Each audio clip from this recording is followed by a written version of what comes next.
In case you didn't know, I used to be a storytime channel back in the day. I would say from like 2015 to 2017-ish. And it was truly some of like the most fun I've ever had online because it was just so lighthearted and silly and fun. And it was long before I ever started making fashion content. And I still occasionally sprinkle in storytime videos here and there on my channel when I can. But I thought it'd be really interesting to make a video on my experience surrounding making storytime videos on YouTube and what I've learned after making them, lessons, things that I would do differently. So yes, in case you didn't know, I have made over 100 storytime videos on YouTube. Everything spanning from past relationships to more serious topics like abuse, addiction, mental health, all sorts of stuff. And at first, I made my very first storytime video back in, I think, 2015. And I was making like beauty content at the time, you know, beauty content. Remember like the beauty guru, like you would test different Maybelline mascaras and whatnot. That was me. I wanted to be a beauty guru so bad. And one day I think I got recommended a video from someone saying like, I caught my ex cheating. So I clicked on it and it was fascinating. And I was like, oh my God, wait, I have a story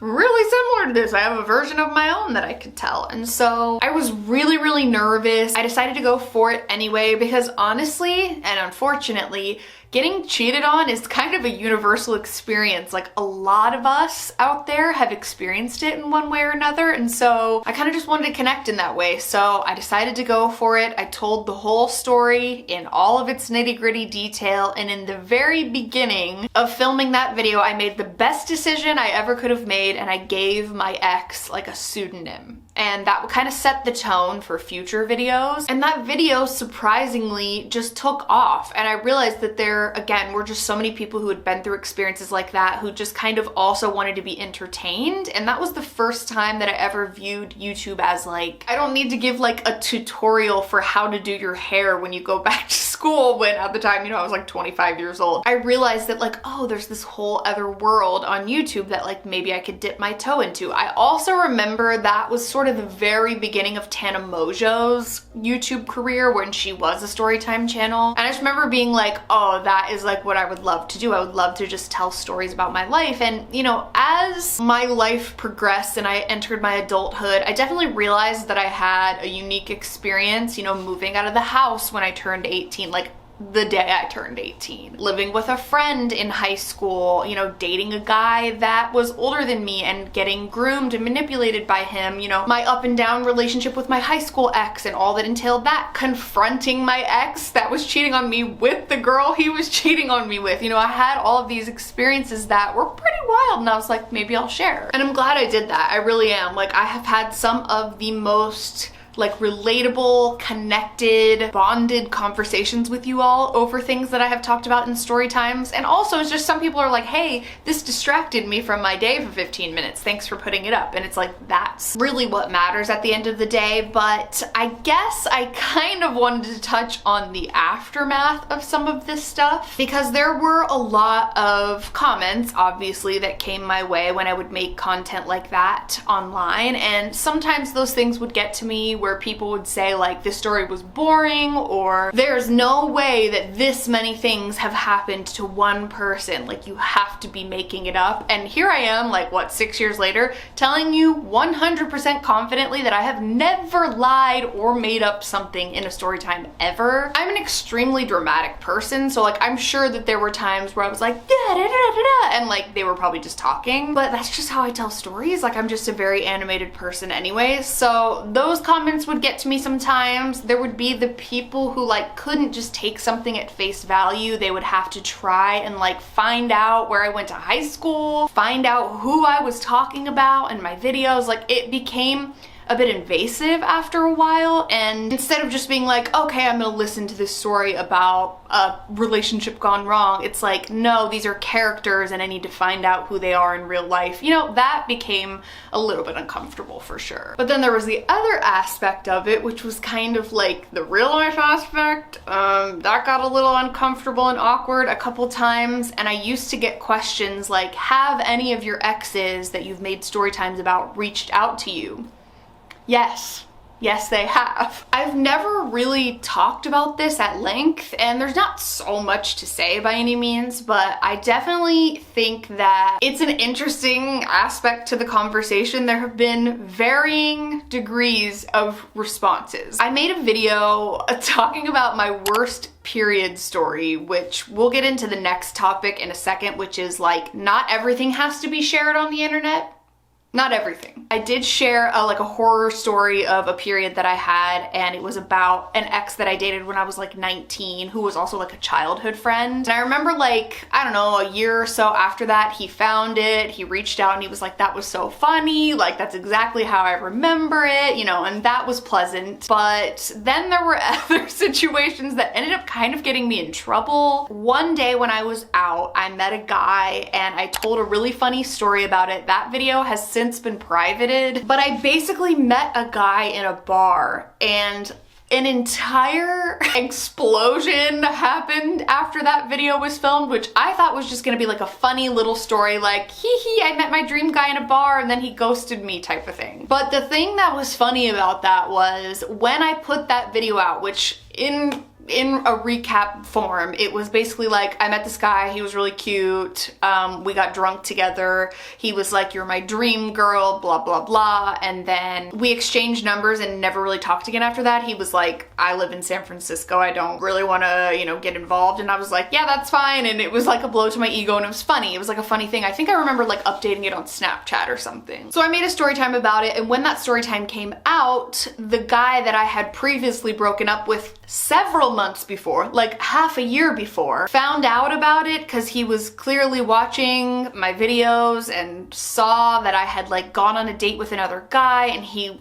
like absolutely berated me via text and was like, you're a joke, you know, this and that. He got mad about a couple different story times that I made long after we broke up, so that was telling. But then also, the guy who I made the story time about found the story time. And by the way, I never gave him my last name when we met. He knew my first name and he had my Snapchat. And when he ghosted me, like, he did not talk to me anymore. It had been like 3 or 4 months later. And I didn't think anything of it. I just thought like he didn't follow me on Snapchat anymore. And I posted, usually back in the day, this was 2016, like late 2016, I would always post on Snapchat when I posted a video, and I would be like, hey, check out my new video. I don't even know if swipe up was a thing. Either way, I'd be like, check out my new video. And what I didn't know was that he still followed me on Snapchat, and by some happenstance, he watched the video and jokingly sent it to a friend and was like, hey, this girl made this video about me. And then that friend sent it to a group chat of like 20 of their closest friends. And then suddenly my Snapchat was absolutely blowing up that day, and I got followed by like 30 men. And I don't really have a lot of male followers, so I was like, what the hell is going on? Then I started getting Snapchats from them, I started getting DMs on Instagram, I started getting YouTube comments, and it was this guy's friends who were all like trying to be a part of the joke and be like, our friend doesn't have any luck with girls, so like, this story is hilarious. They were submitting the video to the Ellen show, like they were trying to get us reunited on Ellen. It was really not that deep. It was just kind of embarrassing in a way. Like, I think his friends were really just trying to embarrass him, and they just continually, this went on for weeks. Truly. They were trying to fly me out there to be his secret Santa gift for like their gift exchange. It was a lot. And half of the time they were definitely trolling and being like assholes, and then the other times they were being kind of funny. So that was a very interesting story, and that was a while ago. So if you followed me back then, you probably remember. But yeah, these guys were interesting. So that was like a really funny reaction. And then I've also had like really intense kind of gaslighty responses to story times, where particularly with my high school ex, he found, I think, the first video that I made about him, and like, I think I got a message about it on Facebook, and it was just like, I can't believe you said all of these things about me, and I never had a threesome. I wish I had, but I never had a threesome when we were together. And it was just like, oh, okay, so you just regular cheated on me? Like, I don't know, you know? Basically turned the whole thing around into like, you were a bad girlfriend too, and I just thought that was really interesting. And then I've also, I'm only gonna touch on this for like a brief second because it's a very weird thing, but I also was threatened to be sued by a previous family member one time. That was very strange. We're not gonna talk about that, but yeah, I made a video one time that wasn't even about them and they thought it was about them, and they literally reached out to me via their lawyer. Anyways, very bizarre. So some shit's happened, you know? I also can't believe I forgot to mention the time that one of my ex's new girlfriends found my story time video, and that was an entire saga. I'll link the video down below if you want to see that. Going into the topic that I mentioned before, which is you don't have to share everything online. You just don't. You can if you want to, and I don't think there's anything wrong with people who share a lot of their lives online. I have said it before, I personally love vulnerability online. Some of my favorite channels that are like the most vulnerable, honest channels are The Purple Palace and Catherine. I love both of their content so much. So by no means do I think that like oversharing is a bad thing. I think you can share whatever the hell you want, but I think you also should be cautious about what you do share. About other people, if that makes sense. For example, I definitely have a couple regrets when it comes to story times. I used to think that sharing everything was better because it gave people the whole picture, the whole story. Like if I said, oh, I had a hard time in high school because I was going through like a mental health situation and I was growing up with like abuse in the home from a previous family member and, you know, yada yada, then I felt like I needed to tell every bit of it in detail. And instead of just like